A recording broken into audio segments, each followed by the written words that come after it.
स्वर्ग का राजा इंद्र को श्राप मिला, और श्राप में क्या मिला, बोले अब सुअर बन जाओ। तो इंद्र बन गया सुअर। और जब इंद्र सुअर बन गया था तो स्वर्गलोक का जो राजा का पद वेकेंट हो गया था, खाली। तो वो खाली होने के कारण वहां सारे उथल पुथल मच रहा था कि स्वर्ग में राजा नहीं है।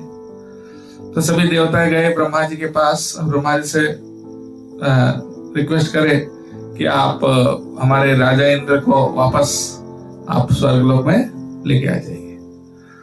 तो फिर देवताओं की प्रार्थना के मुताबिक ब्रह्मा जी वापस उस इंद्र के पास गए जो अभी सुअर बन चुका था। तो सुअर के रूप में था इंद्र, और सुअर के पास गए ब्रह्मा जी, और ब्रह्मा जी ने कहा कि आप स्वर्गराज इंद्र हो, अब आप कृपया अपने इंद्र आसन पर विराजमान हो जाइए, इसको छोड़ दीजिए। तो सुअर कहने लगा कि ये जो जीवन है इससे बढ़िया कोई जीवन हो ही नहीं सकती जो हम जी रहे हैं। हाँ, हमको कितना अच्छा सुंदर सा एक परिवार है। हाँ, हमारा कितना अच्छा खाना मिलता है। हाँ, सागर का सारा माल मेरे पास से आता है ना, और हमको डेली फ्रेश ताजा खाने को मिलता है, और अभी आबादी भी बढ़ रही है तो खाने का कोई टेंशन तो है नहीं है कि नहीं। तो और फिर बोलता है कि क्या देखिए गट्टर में कितना अच्छा है, हाँ, ठंडा ठंडा रहता है यहाँ पे। हाँ, तो इस प्रकार से, और कितने सुंदर पत्नी है, और कितने सुंदर 1 डजन बच्चे हैं। हाँ, और हमें कितना आनंद आता है इस स्थिति में। अब वो इंद्र पद में रखा ही क्या है।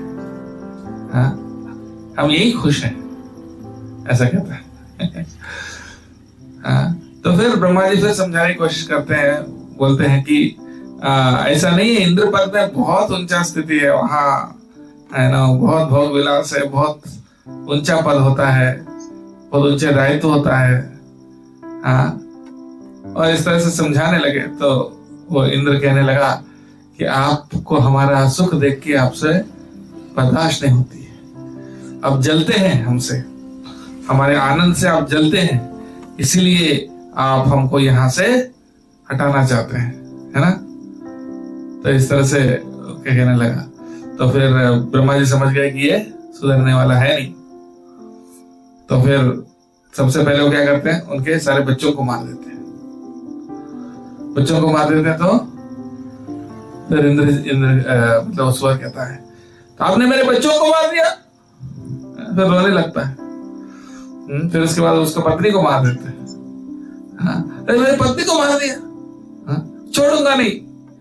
हाँ, और गुस्से में आ जाता है। उसके बाद उसको भी मार देते हैं। तो फिर जब जो है वो सुअर वापस इंद्र बन जाता है। तो इस प्रकार से आप सोच सकते हो सुअर को लेके हम हंस रहे हैं ना सुन के, लेकिन हम भी उससे कोई अलग नहीं है।